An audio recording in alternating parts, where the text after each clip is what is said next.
Itu kan ngecek lagi ya, menghina lagi. Apa nggak ada ya ceramah-ceramah yang tak dibalut hinaan? Ceramah dari Miftah tak dibalut hujatan.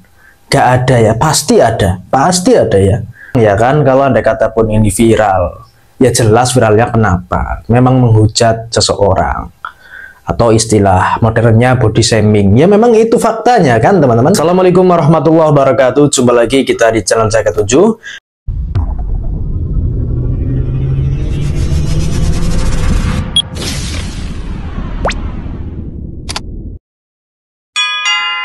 Ya, saudaraku sebangsa dan setanah air, sebagaimana yang kita ketahui ya, bahwa semakin kesini maraknya pengajian itu malah justru esensinya bukan pengajian.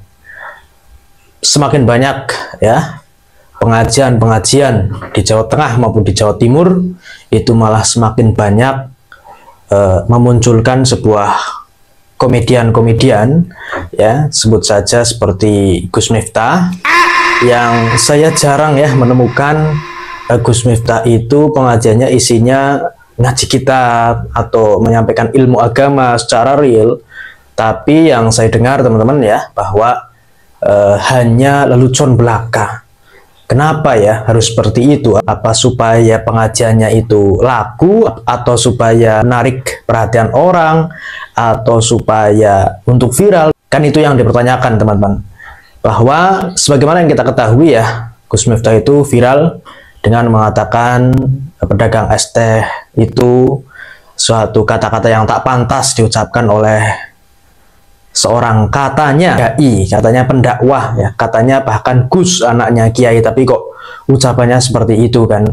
Itu yang dipertanyakan. Jadi teman-teman sebangsa setanah air, saya juga menemukan video lagi terkait Gus Miftah ya, kok kayaknya tak kapok ya, karena ucapannya itu mengakibatkan dia mundur dari utusan presiden, mengakibatkan marah masyarakat Indonesia, karena yang dihujat adalah rakyat kecil, yang dihujat juga pedagang, dari kalangan pedagang juga marah teman-teman ya. Jadi Gus Miftah saya temukan ini videonya kayaknya nggak kapok ya, pengajiannya tetap isinya lelucon, pengajiannya tetap isinya dagelan ya, pengajiannya tetap isinya menghujat orang. Bagaimana videonya? Mari kita simak sama-sama ya teman-teman. Jika kau rindu dengannya, jangan pernah sebut namanya, tapi sebutlah nama Tuhan yang menggenggam hatinya. Kata-kata ya, lagi-lagi ceramahnya kalau nggak ada kata-kata kayaknya nggak rame ya. Ya itulah ya Gus Miftah teman-teman. Saya di sini mau bal-balan sama Habib Zaidan di lapangan yang diinjak-injak sama mbok-mbok rondo di sana itu. Lapangan yang diinjak-injak mbok-mbok rondo, aduh Chan. Kemarin main sama saya kalah, skornya 12-7. Saya ngegol ke 9, Habib belas siji orang ngegol ke. Kalau tak takon Habib Zaidan ganteng apa elek? Ganteng. Berarti so bojone itu teori Nabi Adam, Bib. Lah pertanyaannya kowe iki anake Nabi Adam apa anake sapa gitu kan. Apa anake Solikin. Jadi nyuwun sewu, yang pas adalah kok wajahnya pas-pasan, itu justru berpotensi menikah dengan Habib Zaidan. Amin Allahumma. Aku yakin Bib sing jawab amin kan mesti surupane elek. Engko langsung viral meneh Gus Miftah body shaming. Aku yakin Bib sing jawab amin kan mesti surupane elek. Tuh kan ngecek lagi ya, menghina lagi. Apa nggak ada ya ceramah-ceramah yang tak dibalut hinaan? Ceramah dari Miftah tak dibalut hujatan. Nggak ada ya, pasti ada ya. Kalau kita lihat ya, kalau kita lihat simak bersama-sama ini, pasti ada hujatan. Engko langsung viral meneh Gus Miftah body shaming, ngenyek wong elek. Sekarang muka aja. Memang ya kan, kalau Anda kata pun ini viral, ya jelas viralnya kenapa? Memang menghujat seseorang. Atau istilah modernnya body shaming. Ya memang itu faktanya kan teman-teman. Nggak bisa dipungkiri, kecuali tidak menghujat ya. Kalau tidak mau viral nggak usah menghujat. Kalau tidak mau viral ya nggak usah menghujat. Kan seperti itu ya teman-teman. Lanjut ya. Bojone malah hayu sing iso. Ya kan sing jenenge Fadil sing YouTuber lemu ki jenenge Fadil.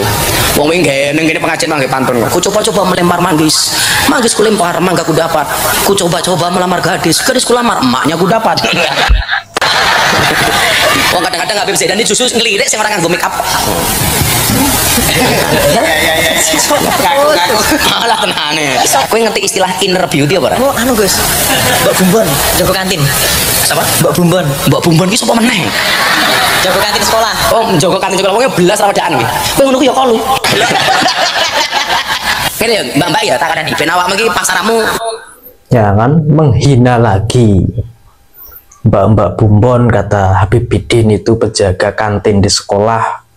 Terus spontan menjawab Miftah, kok yo kolu secara bahasa Jawanya. Kok ya mau? Kok ya ibarat makan itu bisa nyaman makan gitu ya. Kok ya kolu gitu kan artinya kok ya mau ya, kok ya nafsu dan lain sebagainya. Itu ya saya simpulkan dari bahasa Jawanya Miftah ini ya, yang merespon tentang mbok sekolah tadi yang kata Habib Bidin itu ya. naik grade. Jadi regamu luwih larang. Masuk lebih larang ki yo spesifikasimu tune up lah. Kaya istilah mobil Habib Zaidan wis di remap. Wah, bong. Begitu tiga suaranya war. Move on itu berat kenapa? Karena dari S Kata-kata lagi ya. dia sampai perguruan tinggi yang dipelajari hanya menghafal dan mengingat bukan melupakan. Tuh kan, kata-katanya ya juga nggak berbobot sih menurut saya teman-teman.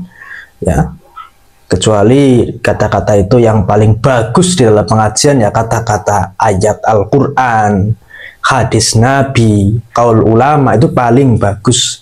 Sebagus-bagusnya kata-kata di dalam pengajian, di dalam kajian ilmu ya kata-kata di dalam Al-Quran. Sampaikanlah firman Allah Subhanahu wa taala yang sebenarnya, sampaikanlah kabar gembira kepada orang-orang yang beriman dan lain sebagainya. Bukan sekedar kata-kata saja.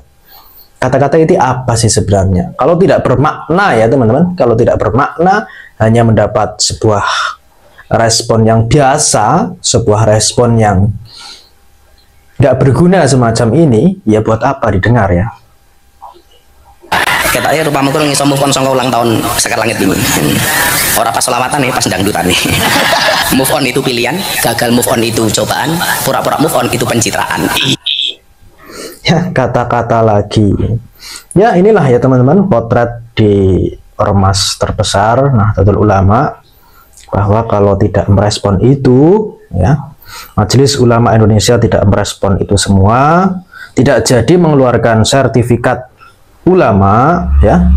Ya, jadinya begini terus-terusan sampai kiamat pun begini. Pengajian isinya dagelan ya kan? Pengajian isinya menghujat orang.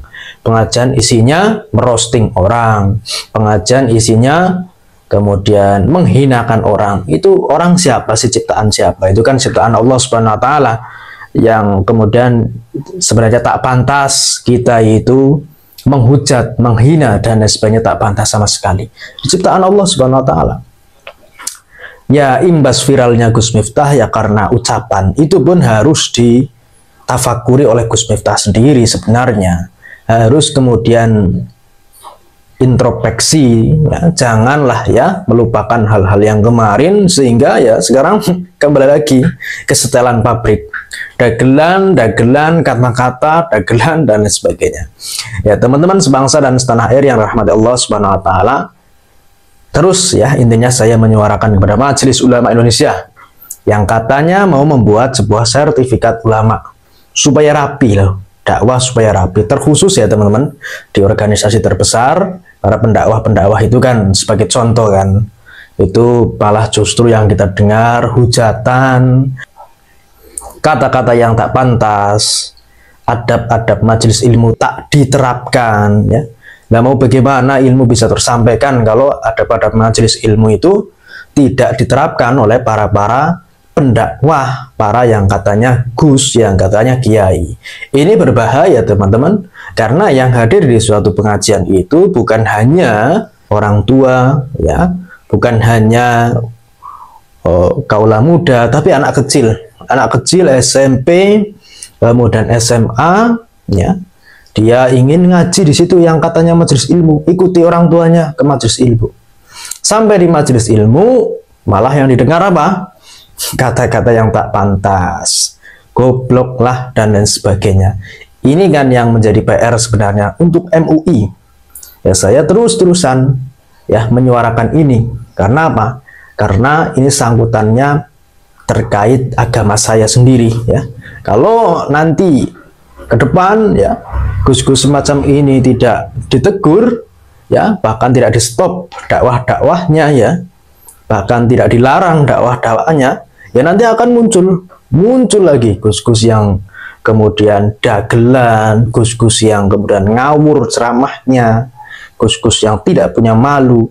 Sekarang sudah muncul ya teman-teman, kemarin itu ada gus yang katanya menyamakan Allah dengan rokok. Lah ini kan ngawur ini teman-teman ya. Rokok kula niki tauhid niki Allah. Nah, niki wonten tulisan sempurna. Jadi kalau tidak di stop gus-gus seperti ini, termasuk gus-gus yang viral satunya itu ya nanti silahkan kita hanya mendengar dan melihat saja. Muncul lagi gus-gus dagelan, gus-gus yang tak punya kapasitas ilmu tapi berbicara ilmu, ya isinya begini. Nggak punya ilmu, ceramah, ya sudah isinya kata-kata, lelucon, dagelan, hinaan, cacian, apalagi roasting. Nggak beda dengan para pelawak-pelawak ya teman-teman, seperti Cak Percil. Ini golongan-golongannya mereka. Penembak jitu. Ya, jadi teman-teman sebangsa setanah air, ini yang kita perlu waspadai, kita sampaikan kepada masyarakat bahwa kalau mau ngaji beneran, esensinya jangan ke pendakwah-pendakwah yang semacam ini. Nggak mungkin dapat ilmu, nggak mungkin, saya jamin. Ya, pulang ke majelis ditanya, dapatnya apa? Ya, dapatnya roastingan, dapatnya kata-kata yang tak pantas, seperti tadi diucapkan oleh Taim ya, Habibidin, ya, di roasting Gus Miftah, ya paling dapatnya itu. Jangan sampai kemudian majelis-majelis ilmu ini menjadi sebuah majelis yang dilaknat oleh Allah Subhanahu wa taala, majelis yang jauh dari kata berkah, majelis yang kemudian jauh dari rahmat Allah Subhanahu wa taala. Jangan sampai majelis-majelis semacam ini itu menjadi sebuah majelis yang mengundang murkanya Allah Subhanahu wa taala. Karena apa? Karena ucapan dari para pendakwah itu sendiri. Kasihan kan ya, yang datang ke situ itu pengen ngaji tapi kok dapatnya hujatan. Ini kan aneh ya teman-teman. Jadi perlu kita berikan sebuah nasihat kepada masyarakat bahwa majelis-majelis semacam ini itu mana sih kita cari, nggak ada kok. Tentang ilmu mana nggak ada. Yang adanya lelucon, adanya kata-kata yang tidak bermanfaat sama sekali. Terima kasih. Assalamualaikum warahmatullahi wabarakatuh.